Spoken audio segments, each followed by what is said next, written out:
Welcome to Kenton's videos. Enjoy the video. You begin by powering on the Xbox 360 and ensuring the router is active.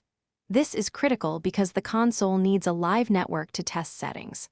Once done, plug an Ethernet cable into the console or attach the official wireless adapter so the system can detect networks.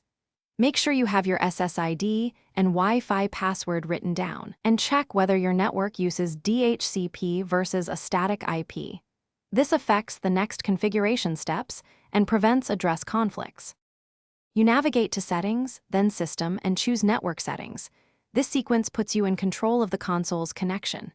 Next, select Wired or Wireless. If wireless, pick the SSID and enter the password carefully because one wrong character stops access.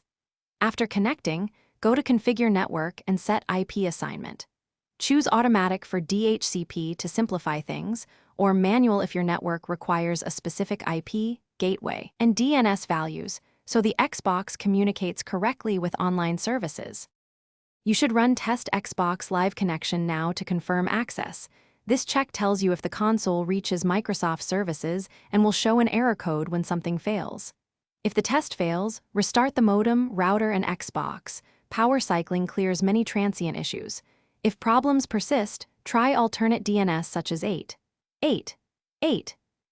Inspect NAT type, open is best, and open ports, or enable UPnP on the router to resolve multiplayer and voice connectivity problems quickly. Thanks for watching. Consider subscribing if we helped you.